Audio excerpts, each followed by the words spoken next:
नमस्कार साथियों, गौरव ज्ञान धारा में आपका स्वागत है। आज अपन पढ़ने जा रहे हैं राष्ट्रीय शिक्षा नीति 2020। अब शिक्षा नीति की शुरुआत यदि देखा जाए तो 1968 से हो गई।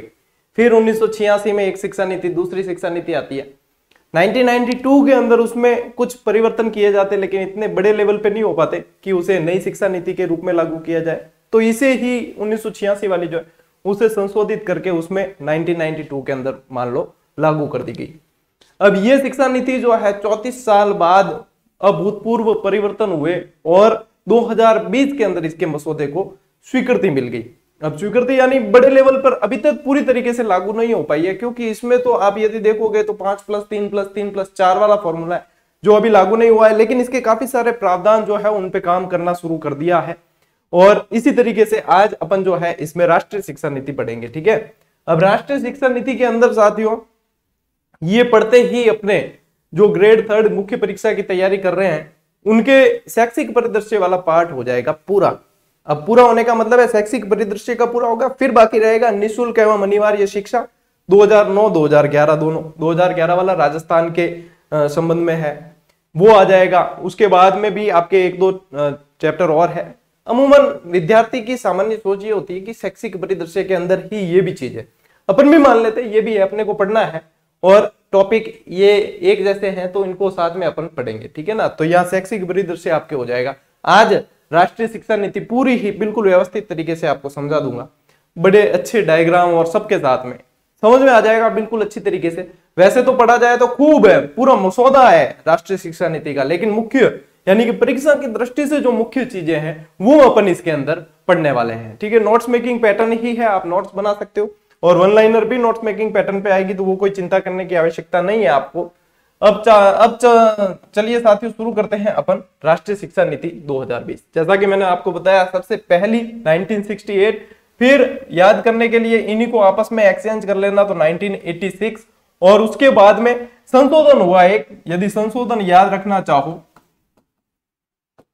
संशोधन 1992 के अंदर। ठीक है, और तीसरी और नवीन शिक्षा नीति जिसे नेशनल एजुकेशन पॉलिसी NEP 2020, ठीक है, T20 इसके नाम से जाना जाता है, और ये अपन को पढ़नी है क्योंकि ये आपके सिलेबस में शामिल किया गया है। इसके मसौदे को साथियों 29 जुलाई 2020 को इसके मसौदे को कैबिनेट द्वारा मंजूरी दे दी गई। ठीक है, जुलाई 2020 याद रखना, फिर तारीख की तरफ पढ़ना 29 जुलाई 2020। ठीक है, अब इसमें जो मुख्य बदलाव यानी मुख्य जो चीजें हैं वो सीधे इन शॉर्ट में आपको इस डायग्राम के माध्यम से समझाना चाहूंगा कि सबसे पहले देखो नई शिक्षा नीति 2020। अब इसमें मुख्य मुख्य क्या चीजें, ये पहली ऐसी राष्ट्रीय शिक्षा नीति है जिसपे बहुत बड़े व्यापक स्तर पर सभी से सुझाव लिए गए। लगभग ये मान के चलो कि देश की हर ग्राम पंचायत से सुझाव लिए गए, हम हर ग्राम पंचायत लेवल से सुझाव लिए गए, इतने बड़े व्यापक स्तर पर इससे सुझाव लिए गए। अब देखो नई शिक्षा नीति जो है साथियों उसके अंदर देखो क्या है, 2.5 लाख ग्राम पंचायतों, 6,600 ब्लॉक्स और 676 जिलों से सलाह ली गई, यानी कि व्यापक स्तर पर सलाह ली गई, व्यापक स्तर पर सलाह। इस राष्ट्रीय शिक्षा नीति का जो मसौदा स्वीकृति मिली थी उसके बाद में मैंने इस पर एक आलेख लिखा था जो देश विदेश के विभिन्न अखबारों में प्रकाशित हुआ था। मैं बताऊंगा इस क्लास की लास्ट स्लाइड के रूप में उसको बताऊंगा मैं, और वही आलेख मैं आपको टेलीग्राम पे साझा भी कर दूंगा आप लोगों के लिए। बहुत बढ़िया चीज, मतलब उसके अंदर मैंने बहुत विश्लेषणात्मक एक तरीके से बताने का प्रयास किया था, नकारात्मक और सकारात्मक दोनों पहलू, तो आप लोगों के काम आएगा। देख लेना, एक बार 10 मिनट लगेंगे उसे पढ़ लेना, उसके अंदर काफी सारी चीजें आप लोगों के कवर हो जाएगी। ठीक है ना, अब देखो ये क्या है, मोदी सरकार ने लागू की देश में नई शिक्षा नीति। चलिए ये जो है शिक्षा नीति, अब देखो छठी के बाद ही वोकेशनल एजुकेशन की शुरुआत, यानी वोकेशनल एजुकेशन से मतलब है उनको वो शिक्षा दी जाए जो आगे उनके भविष्य में काम आने वाली, मतलब ये कह सकते हो आप व्यावसायिक शिक्षा दी जाए। जैसे कि अपने उसके अंदर एक्टिविटी के बेस पर, जैसे कि कोई पाक कला में करना चाहता है खाना बनाने से संबंधित, तो वो है सिलाई कढ़ाई बुनाई वगैरह, इस तरह की शिक्षा जो छठी से ही शुरू कर दी जाए, और इंटर्नशिप भी शुरू कर दी जाए, ऐसा इसमें प्रावधान किया गया। अब देखो सभी सरकारी और निजी उच्च शिक्षण संस्थानों के लिए एक तरह के मानदंड होंगे। यदि आप देखते हो तो भी निजी शिक्षण संस्थानें जो होती है सबकी फीस वगैरह अलग अलग होती है, कहीं 20,000, 25,000, 30,000, 40, 50 साल के अलग अलग ले लेते हैं, अपनी मर्जी के हिसाब से ले लेते हैं। तो इनके लिए भी एक मतलब एक ऐसे बोर्ड का गठन किया जाएगा जिसके अंदर उनके मानदंड फिक्स होंगे कि भाई इसके ज्यादा आप नहीं ले सकते, ये चीजें इनको फॉलो करना जरूरी है। ये भी इसके अंदर एक प्रावधान किया गया। और देखो क्या है, इंजीनियरिंग छात्रों के लिए सहूलियत होगी, हर साल के लिए डिग्री मिलेगी। यानी कि जब स्नातक लेवल पे आ जाएंगे तो वहां पे अब क्या होता है कि प्रवेश लेने पर जब बीच में छोड़ दी तो कोई डिग्री नहीं है, ठीक है, ठन ठन गोपाल है।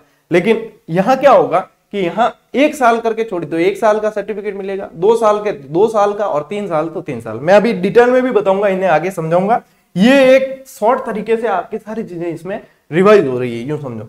हर राज्य में शिक्षा नियामक तय करने के लिए अथॉरिटी का गठन किया जाएगा और लीगल और मेडिकल एजुकेशन को छोड़कर उच्च शिक्षण संस्थाओं के लिए एक रेगुलेटर के जरिए, एक सिंगल रेगुलेटर के जरिए होगा, मतलब एक ही मेन अथॉरिटी होगी, उनके जरिए सारे काम होंगे। एक इसमें जो है लीगल यानी कि कानूनी और मेडिकल शिक्षा को छोड़कर उनके लिए अलग से होगा, बाकी सभी जो है एक ही हायर अथॉरिटी द्वारा संचालित होगी। ये है इन शॉर्ट कि क्या क्या ऐतिहासिक बदलाव है। इसके अलावा अब अपन आगे और पढ़ते हैं साथियों।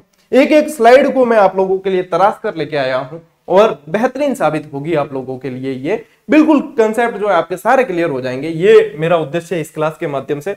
देखते हैं कितने सफल होते हैं अपन। एनईपी यानी नेशनल एजुकेशन पॉलिसी 2020 के लिए गठित समिति। अब ये प्रश्न है ना साथियों, मोस्ट इंपॉर्टेंट प्रश्न, ठीक है। के कस्तूरी रंगन समिति, जिसे 2017 जून 2017 में गठित किया गया और ये इसरो के पूर्व प्रमुख भी रह चुके हैं। और आपको अभी बताया मैंने आगे कि 2019 में इस मसौदे को कैबिनेट से मंजूरी मिल चुकी। इन शॉर्ट ये तीनों चीजें, ये नोट्स मेकिंग पैटर्न है, ठीक है ना। क्या क्या याद रखना है, के कस्तूरी रंगन इसरो के पूर्व प्रमुख थे, 2019 में मसौदे प्रस्तुत किया और 2017 में ये कमेटी गठित हुई थी। ये 4 चीजें जो है बिल्कुल शॉर्ट में, और यही है। अब इसको इसके आसपास भले 4-5 लाइन की लैंग्वेज पढ़ो या उसमें से सार निकले तो ये है, ठीक है। नई शिक्षा नीति में शिक्षा पर खर्च किया जाने वाला जीडीपी का हिस्सा 6% किया गया, जो वर्तमान लगभग 4.5 से बढ़ाकर 6% किया गया। बहुत बढ़िया सकारात्मक, यानी कि एजुकेशन पे कोई भी देश जितना खर्च करे ना साथियों, बहुत बढ़िया है। क्यों? जब शिक्षित वर्ग उस देश में निवास करेगा तो उस देश की प्रगति कोई रोक नहीं सकता। तो एजुकेशन पे जितना खर्च करे बढ़िया ही है। तो ये है। वर्तमान में साथियों एमएचआरडी का नाम बदलकर शिक्षा मंत्रालय कर दिया गया है, ठीक है। पहले एमएचआरडी के अंतर्गत आता था, लेकिन अब जो है अब से शिक्षा मंत्रालय इसका नाम कर दिया गया, एमएचआरडी का, मानव संसाधन विकास मंत्रालय का कर दिया है, क्या, शिक्षा मंत्रालय नाम कर दिया गया है। तो ये भी एक अच्छा परिवर्तन है, ध्यान रखना। अब देखो राष्ट्रीय शिक्षा नीति के कुछ परिवर्तनकारी सुधार, ये भी इन शॉर्ट आप लोगों के लिए बहुत बढ़िया चीज, ध्यान देना है यहाँ पे, ठीक है। यहाँ पे भी काफी सारी चीजें क्लियर हो जाएगी, एक एक स्लाइड में आपके बहुत सारी चीजें क्लियर होने वाली है। प्री प्राइमरी स्कूल से ग्रेड 12 तक यूनिवर्सल एक्सेस, 2030 तक स्कूली शिक्षा में 100% सकल नामांकन उत्पादन अनुपात प्राप्त करने का लक्ष्य इसमें रखा गया, ठीक है। प्रारंभिक शिशु विकास देखभाल और शिक्षा 2025 तक 3 से 6 साल के बीच बच्चों को शिक्षा, मतलब सभी को 3 से 6 साल के बीच सभी बच्चों को शिक्षा का टारगेट यहां रखा गया। और स्कूली शिक्षा में मौजूदा 10+2 संरचना में संशोधन किया गया, और 10+2 संरचना में संशोधन करके क्या कर दिया गया, 5+3+3+4। ये क्या है, ये अगली स्लाइड में मैं आपको बिल्कुल अच्छी तरीके से समझाने वाला हूं, कहीं लोड लेने की आवश्यकता बिल्कुल ही नहीं है। फिर देखो क्या है, national mission on foundational literary and numeracy, ये जो FLN वाले आपको चीज बताई थी ना अभी कुछ समय पहले, FLN निष्ठा वगैरह पढ़ाई तब बताया था, उस पे ये चीज है। 2025 तक ग्रेड 1 से 3 तक प्रारंभिक भाषा और गणितीय कौशल पर ध्यान दिया जाएगा। कहां तक, 1 से 3 तक प्रारंभिक भाषा और गणितीय कौशल, उनको ये चीजें बहुत अच्छी तरीके से आनी चाहिए, इस पे ध्यान दिया जाएगा। बहुभाषिकता और भाषा की शक्ति, अब बहुभाषिकता और भाषा की शक्ति में मैं आपको सामान्य भाषा में समझाऊं तो 5वीं तक जो है अपने मातृभाषा में एजुकेशन होगी, और 8वीं तक भी उसे किया जा सकता है, कहीं कोई रोकने की व्यवस्था नहीं है। लेकिन ये अनिवार्य भी नहीं है कि कहीं कोई इंग्लिश मीडियम स्कूल है तो वहां जरूरी नहीं अनिवार्य थोपा जाए, ये नहीं है। यदि वो इंग्लिश मीडियम में चल रही है तो वहां पे ये अनिवार्यता लागू नहीं होती है, ठीक है ना। बोर्ड परीक्षा में सुधार किया जाएगा, यानी कि एक ही वार्षिक परीक्षा पूरे साल की ले ली जाए ये नहीं, बल्कि सेमेस्टर वाइज ली जाएगी और सभी तरीके से उनका आकलन किया जाएगा, सभी तरीके से मूल्यांकन किया जाएगा। ये बदलाव किया है यहाँ।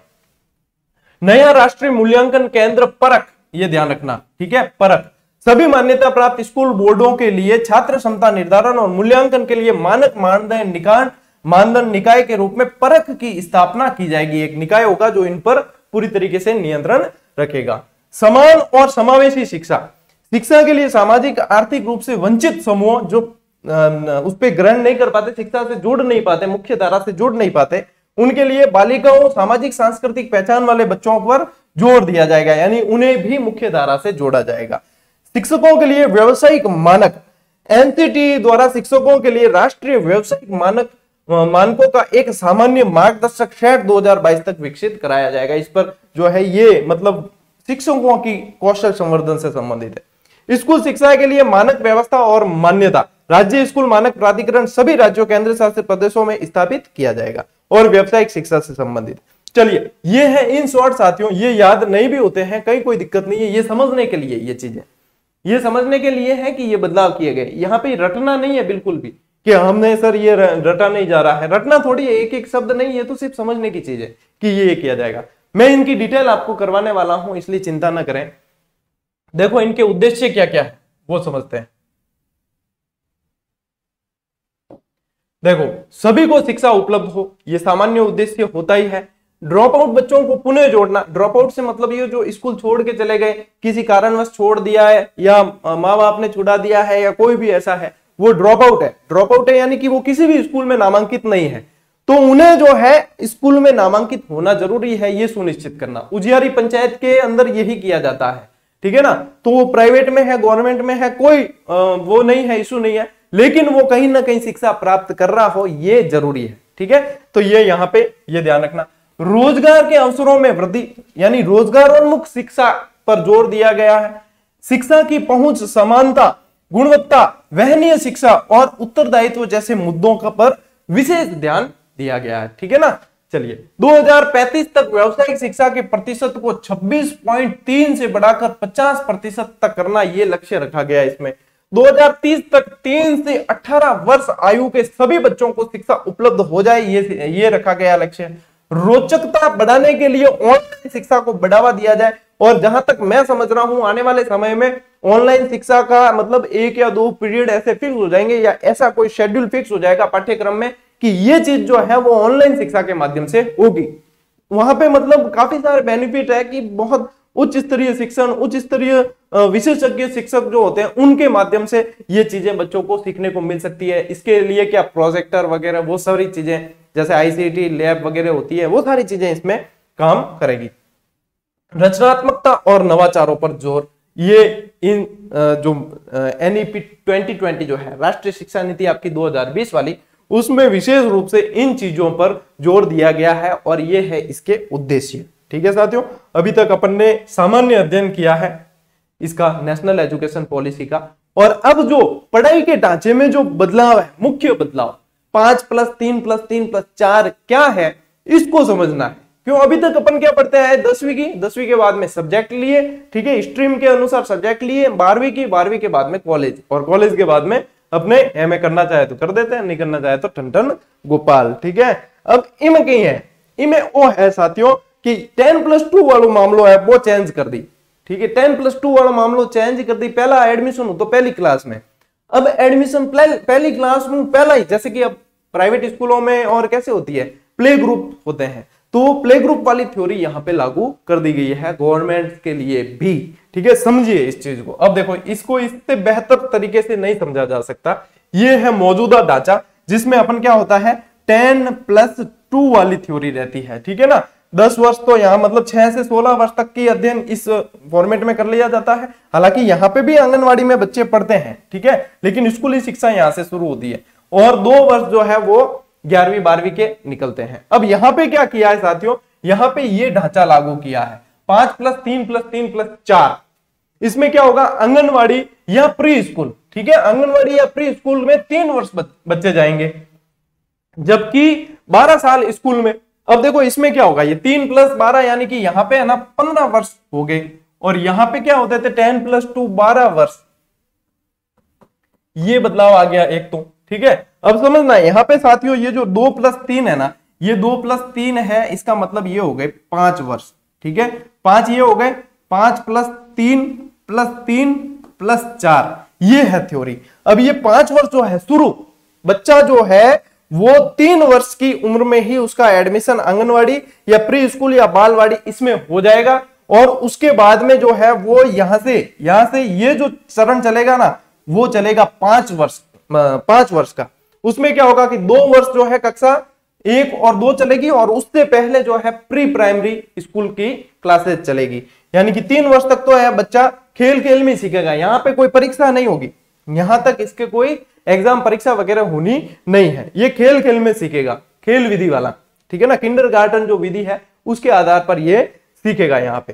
फिर जो है उसका प्रवेश होगा आपके यहाँ, पहली दूसरी से चला गया, फिर जो है यहाँ पे आ जाएगा, फिर मुख्य स्कूल के अंदर आ जाएगा। और ये वाली जो एज है साथियों, ये वाली जो एज है वो फंडामेंटल स्टेज कहलाएगी। ये वाला जो स्टेज है वो फंडामेंटल स्टेज कहलाएगी। इसमें क्या होगा, मल्टी लेवल प्ले होगा और एक्टिविटी बेस्ड लर्निंग ABL, सिर्फ गतिविधियां करवाई जाएगी, खिलाया जाएगा कि टाबर जितना रम इन, मतलब कुल मिलान स्कूल के प्रति क्या हो जाएगा, उसके स्कूल के प्रति रुचि बैठने लग जाएगा, सीखने लग जाएगा, और खेल खेल में काफी सारी चीजें सीख जाएगा, गिनती सीख जाएगा, कलर सीख जाएगा, रंग सीख जाएगा, सारे ऐसी चीजें सारी की सारी बच्चा यहाँ पे सीख जाएगा। ये कहलाएगी फंडामेंटल स्टेज, ठीक है। इसके बाद में आएगी साथियों नंबर 2 प्रिपरेटरी स्टेज। इसमें क्या होगा, पढ़ाई खेलकूद से जुड़ी खोजपरक एक्टिविटी बेस्ड लर्निंग और इंटरेक्टिव लर्निंग। अब यहाँ पे जो है इससे थोड़ा सा लेवल बढ़ाया जाएगा, उसे थोड़ा और पढ़ाई लिखाई की तरफ जोड़ा जाएगा। तो ये वाली एज जो कहलाएगी, इसमें कक्षा 3 से 5 तक। और यहाँ पे एक बात विशेष जोर दी गई है मातृभाषा में, ठीक है, मातृभाषा में, यानी अंग्रेजी की अनिवार्यता यहाँ पे समाप्त हो जाएगी। अनिवार्यता नहीं है, लेकिन कोई इंग्लिश मीडियम स्कूल ही है तो वहां पे फिर मातृभाषा थोपी नहीं जाएगी कि आपको तो मातृभाषा में ही पढ़ाना है, वो चीज नहीं की जाएगी।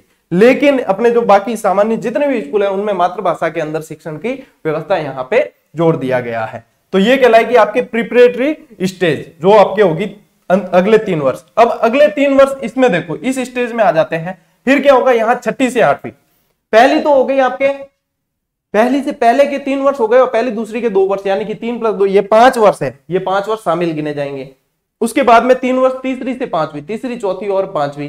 उसके बाद में 3 वर्ष 6ठी 7वीं और 8वीं, ये स्टेज कहलाएगी। ये कहलाएगी मिडिल स्टेज, ठीक है। इसमें math, science, art, social science और ह्यूमैनिटीज में एक्सपेरिमेंट बेस्ड लर्निंग की जाएगी। और यहाँ पे जो है वोकेशनल एजुकेशन, मैंने आपको बताया स्टार्ट में, वो व्यवसायिक शिक्षा जो है यहीं से शुरू हो जाएगी, यहीं से शुरू हो जाएगी, यहीं से कोडिंग शुरू हो जाएगी, कोडिंग का ज्ञान देना शुरू कर देंगे, ठीक है ना। कोडिंग का ज्ञान, क्यों, विद्यार्थी की समझ यहाँ पे बहुत विकसित हो जाती है, तो यहां से जो है कोडिंग का ज्ञान भी इनके शुरू हो जाएगा। ये कहलाएगी मिडिल स्टेज। इसके बाद में जो ये 8वीं क्रॉस करके निकला, तो उसके बाद में ये पूरी सेकेंडरी स्टेज कहलाएगी, जो 4 साल की होगी। सेकेंडरी स्टेज ये देख पा रहे हो 4 साल की है, जो 9 से 12 तक की। अब यहाँ पे multi disciplinary study, critical thinking पर जोर, विषयों के चयन में लचीलापन। यहाँ विषयों के चयन में लचीलापन का मतलब क्या है, यहाँ जो स्ट्रीम चयन करते हैं ना, यहाँ पे लचीलापन रहेगा। अभी तक क्या होता है कि आर्ट्स वाले आर्ट्स लेते हैं, अब साइंस वाले साइंस लेंगे, कॉमर्स वाले कॉमर्स लेंगे, ठीक है। अब इसमें क्या होता है साथियों कि लाइट आ गई है बीच में, देखो इसमें क्या होता है कि जैसे कोई विद्यार्थी है जिसका साइंस में बायोलॉजी पढ़ने का मन है, और उसे आर्ट्स के अंदर हिंदी भी पसंद है या अंग्रेजी पसंद है, ठीक है। अब बायोलॉजी और केमिस्ट्री तो उसे पसंद है, लेकिन उसे फिजिक्स पसंद नहीं है। अब साइंस वालों को फिजिक्स मजबूरी में पढ़नी पड़ती है, लेकिन यहाँ पे फिजिक्स पसंद नहीं है और उसे हिंदी या अंग्रेजी पसंद है, तो वो क्या कर सकता है, यहाँ पे बायोलॉजी और केमिस्ट्री के साथ में एक यहाँ से हिंदी भी ले सकता है। ये मतलब यहाँ पे लचीलापन है। कोई आर्ट्स वाला है, उसे हिंदी अंग्रेजी तो पसंद है, लेकिन वो हिस्ट्री नहीं पढ़ना चाहता, इसकी जगह वो बायोलॉजी पढ़ना चाहता है, तो वो ले सकता है। ये लचीलापन यहाँ पे किया जाएगा, ठीक है ना। ये सेकेंडरी स्टेज में बहुत अच्छा इसके अंदर ये बदलाव ये किया जा रहा है। ये मैं आपको जो वो आलेख में शेयर करूंगा ना, उसको पढ़ना, उसके अंदर अच्छी तरीके से और समझाया हुआ है, ठीक है। ये चीज यहाँ पे की गई है। और ये जो ढांचा है साथियों, ये कहलाता है 5 + 3 + 3 + 4 का, जो 10 + 2 को बदलकर इसके अंदर परिवर्तित किया गया है। और यही चीज जो है विद्यार्थियों को काफी सारों को समझ में नहीं आती है कि ये क्या चीज है, कैसे है, ये इस तरीके से चलेगी। चलिए एक और चीज मैं आपका और आसान कर लेता हूं, पढ़ाना सीखना थोड़ा सा। चलिए इससे उससे समझ में नहीं आए तो इससे समझ लेना। सबसे पहला जो चरण है वो फाउंडेशनल स्टेज कहलाएगा, जो 5 वर्ष तक चलेगा। ठीक है, 2 वर्ष तो पहली दूसरी के और 3 वर्ष उससे पहले के प्ले ग्रुप वाले। तो प्री प्राइमरी हो जाएंगे, वो हो जाएंगे 3 वर्ष। ठीक है, और कक्षा 1 और 2 के 2 वर्ष, जो इस पूरे 5 वर्ष में शामिल है। विद्यार्थी की उम्र यहाँ पे 6 से 8 वर्ष तक की होगी। अब दूसरा जो है प्रिपरेटरी स्टेज है वो 3 वर्ष का है। ठीक है, अब यहाँ पे कक्षा 3 से लेकर कक्षा 5 तक का अध्ययन करेगा और यहाँ पे उम्र हो जाएगी 8 से 11 तक। यहाँ देखो, यहाँ पहली दूसरी कवर करके आ गया, यहाँ तीसरी चौथी पांचवी पढ़ेगा, यहाँ छठी सातवीं आठवीं पढ़ेगा और यहाँ 9वीं से 12वीं तक पढ़ेगा। फिर तीसरी जो स्टेज है वो मिडिल स्टेज कहलाएगी, 3 वर्ष की, 6 से लेकर 8 तक का अध्ययन करेगा और 11 से 14 वर्ष तक की सामान्यतः उम्र इसकी यहाँ होगी। चौथी जो स्टेज है वो सेकेंडरी स्टेज है, 4 वर्ष की होगी, कक्षा 9 से लेकर 12 तक अध्ययन और 14 से 18 वर्ष तक की उम्र यहाँ पे होगी। यानी कि 3 से लगाकर 18 वर्ष तक की उम्र के बच्चों की शिक्षा का पूरा प्रबंधन किया गया है। यही अपने स्टार्ट के अंदर पढ़ा भी था। अब यहाँ जो है बिल्कुल अच्छी तरीके से, सीरियस तरीके से समझना, एक बार ये चीजें समझ में आ गई, राष्ट्रीय शिक्षा नीति आपके बिल्कुल ही क्लियर है।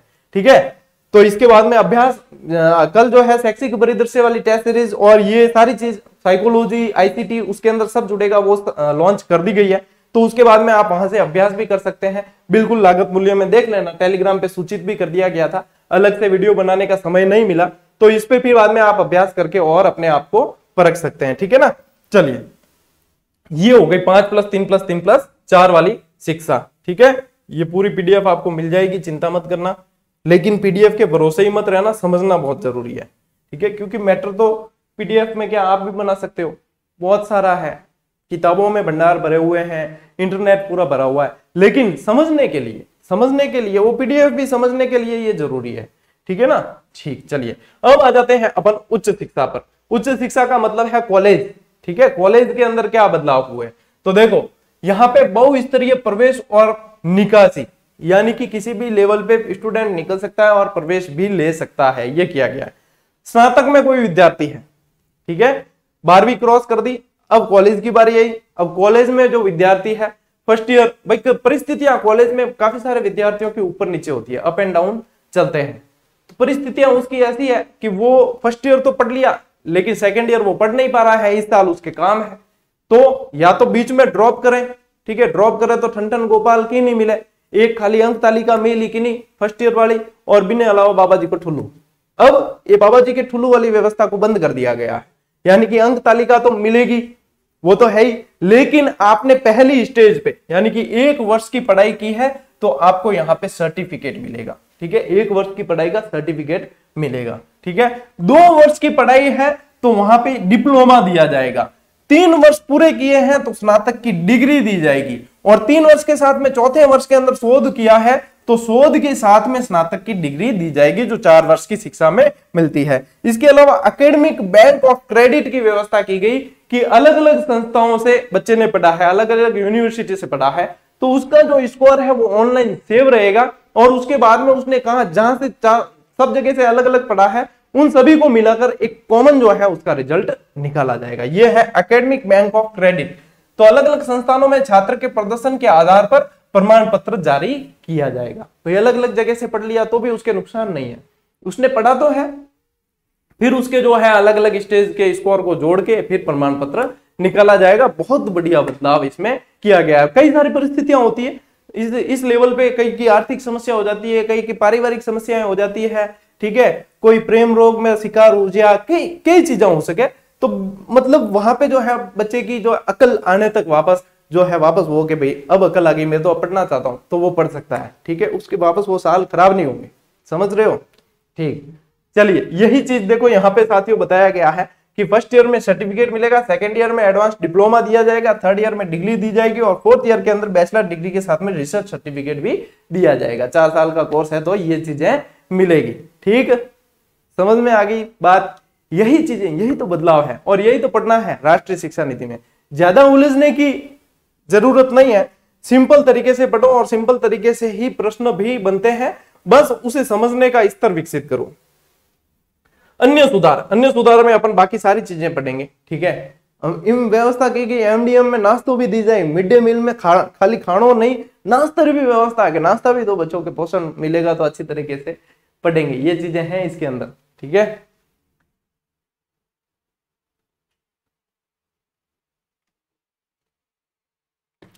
चलिए आगे बढ़ते हैं। कक्षा 5 तक मातृभाषा में अध्ययन बता दिया आपको। कक्षा 6 से व्यवसायिक शिक्षा का पाठ्यक्रम का समावेश किया जाएगा, ठीक है ना। कोडिंग की भी शिक्षा यहाँ पे वापस लिख देता हूं, कोडिंग का भी ध्यान रखें।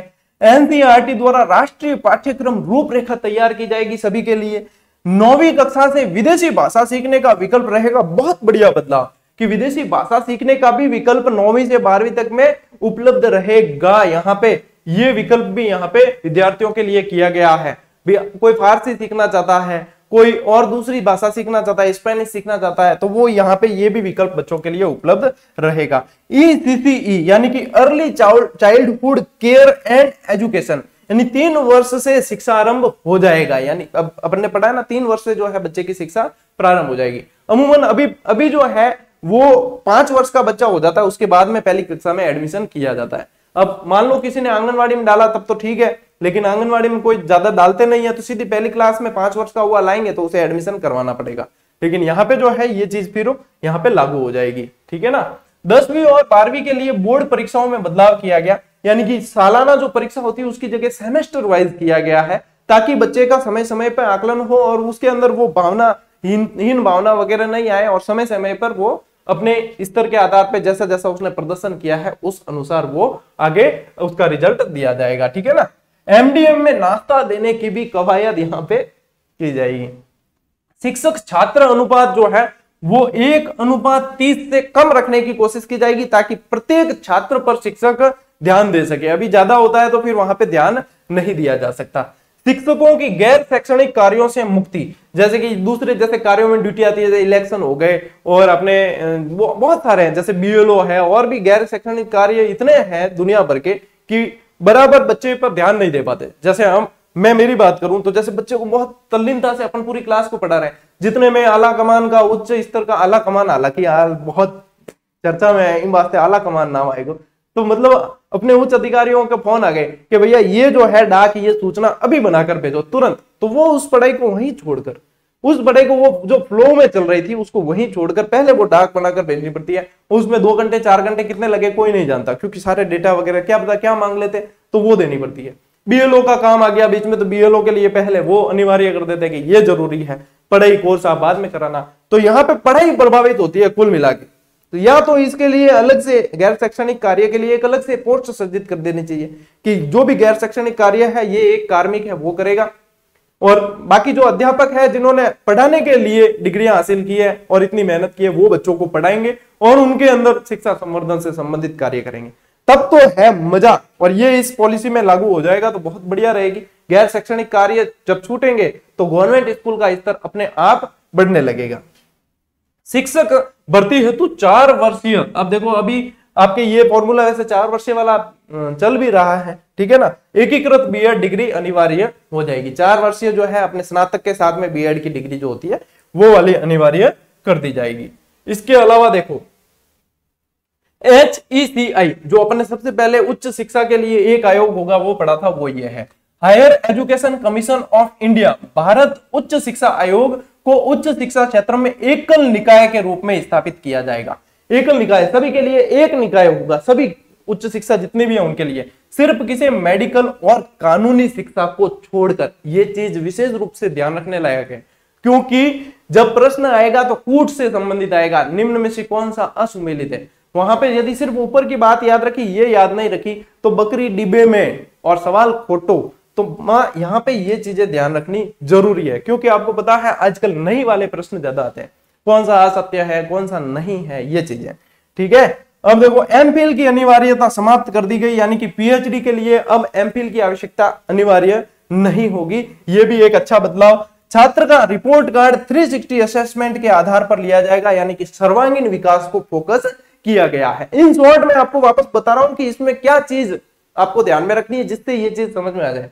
360 असेसमेंट यानी कि सर्वांगीण विकास, वो सारी एक्टिविटी में कितना एक्टिव रहा है, उसने अलग अलग एक्टिविटी में कैसा प्रदर्शन किया है, वो चीज आ जाएगी इसके अंदर। ये जो है साथियों शिक्षा का सुनहरा सफर जहां से शुरुआत हुई और कहां किस तरीके से 1951 के अंदर खड़गपुर में पहले आईआईटी की स्थापना, 1956 में एम्स दिल्ली की स्थापना, 1968 में पहली राष्ट्रीय शिक्षा नीति, 1961 में कोलकाता और अहमदाबाद में खुले आईआईएम, 1992 में लागू किया गया राष्ट्रीय शिक्षा नीति, 1986 को 6 साल बाद यानी कि एक संशोधन के बाद में 1992 वाला जो संशोधन है ना वो 1986 वाली सेकंड एजुकेशन पॉलिसी, ठीक है। और 15 अगस्त 1995 को मिड डे मील की शुरुआत होती है। 2005 में करिकुलम फ्रेमवर्क लागू किया गया। 2001 में सर्व शिक्षा अभियान एसएसए की शुरुआत की गई और 2009 के अंदर शिक्षा का अधिकार कानून आरटीई और 2020 के अंदर नेशनल एजुकेशन पॉलिसी राष्ट्रीय शिक्षा नीति 2020। इस तरीके से रैपिड आप लोगों को मैंने एक बता दिया। इसके सन जो है कंफर्म कर लेना, क्योंकि ये जो है मेरे द्वारा बनाया गया नहीं है, ये जागरूक टाइम्स का मैंने लिया है ताकि आप लोगों के एक सहूलियत हो जाए, ठीक है। अब ये जो मैं आपको शुरुआत में जो कह रहा था कि आलेख, ये लगभग 2 साल पुराना आलेख है, 8 से 10 अखबारों के अंदर आया था। इसको है ना ये पूरा आपको समझने के लिए बहुत बढ़िया तरीके से आपके काम करने वाला है। जैसे कि ये देखो, विदेशी विश्वविद्यालयों का आगमन, अपने 50 से अधिक विदेशी विश्वविद्यालयों की यहाँ पे ब्रांचेस खुलेगी जिसके अंदर बच्चा अध्ययन कर सकता है, उसे विदेश जाने की आवश्यकता नहीं पड़ेगी। ये सारे हैं, इनमें नकारात्मक पहलू भी मैंने शामिल किए हैं। और ये सारा ये जो है मेरे द्वारा ही लिखा गया आलेख है, ये बहुत सारे अखबारों में आया था। जैसे ये देखो एक और इसके अंदर सुझाव भी दिए गए, देख लेना। ये मैं इसमें आपके स्लाइड में पीडीएफ में भी इसको शामिल कर देता हूं और आप लोगों के लिए मैं अलग से इसकी क्लियर कॉपी जो है वो भी आप लोगों के लिए डाल दूंगा, ताकि कोई यदि आलेख वगैरह लिखना चाहते तो उन्हें भी हेल्प मिलेगी कि इस तरीके से, लेकिन वो सिलेक्शन के बाद में करना ज्यादा बेहतर रहेगा, ठीक है। चलिए, ये हो गई है साथियों अपने राष्ट्रीय शिक्षा नीति की क्लास पूरी। कोशिश की है कि आप लोगों का समय बिल्कुल ही जाया ना करूं, टू द पॉइंट बात करें, और ताकि ये जो सीरियस टॉपिक है साथियों बिल्कुल अच्छी तरीके एक बार समझ में आ गया तो फिर आपके कहीं कोई जाने के लिए सामान्य बातें हैं, लोड लेके नहीं पढ़ना, सीधी सिंपल बातें हैं। मेन जो है फोकस शिक्षा का जो ढांचा बदलाव हुआ है ना वो ध्यान रखना आपको, 5+3+3+4 वाला वो मुख्य तौर पे ध्यान रखना है। इसके अलावा जितने बदलाव हुए हैं वो इन शॉर्ट आपको नोट्स मेकिंग पैटर्न पे मैंने करवाने की पूरी कोशिश की है। और इसके अलावा आपके इसकी पूरी की पूरी इसकी टेस्ट सीरीज वो भी कल दे दी गई है। जो टॉपिक बाकी है वो जुड़ जाएंगे, चिंता मत करना, जैसे जैसे बनते जाएंगे वैसे जुड़ते जाएंगे, ठीक है ना। और इसके अलावा सेकंड ग्रेड वाली वो भी आप लोगों को कंप्लीट टेस्ट दे दिए, उसमें हर 2-3 दिन में एक टेस्ट जुड़ेगा। तो वो सारी चीजें जो है, और आज आप लोगों को बताई है जो आपको नवरात्रि में विशेष छूट दी गई थी वो रात 12 बजे तक लागू रहेगी। उसके बाद में पहले वाली सामान्य प्राइस में हो जाएगी, और वो भी सामान्य ही है, वो भी कोई ज्यादा नहीं है। तो जो ऑफर में फायदा उठाना चाहते हैं वो ज्वाइन कर सकते हैं, और जिन्हें अभ्यास की आवश्यकता हो वही ज्वाइन करें। सिर्फ घोड़ा ओडी घोड़ा फोड़ने कोई मतलब है कौन। हाँ, अभ्यास की आवश्यकता महसूस ही होती है कि हाँ हमने कितना, हमारा स्तर क्या है, अभी हमने कितना ग्रहण किया है और कितना बाकी है, तब आप एक अभ्यास के लिए इस प्लेटफॉर्म से अभ्यास कर सकते हैं। बाकी अनिवार्यता किसी चीज की कोई नहीं है, ठीक है साथियों। तो अब मिलेंगे अपन अगली क्लास में, अगले वीडियो में। तब तक के लिए राम राम, जय हिंद।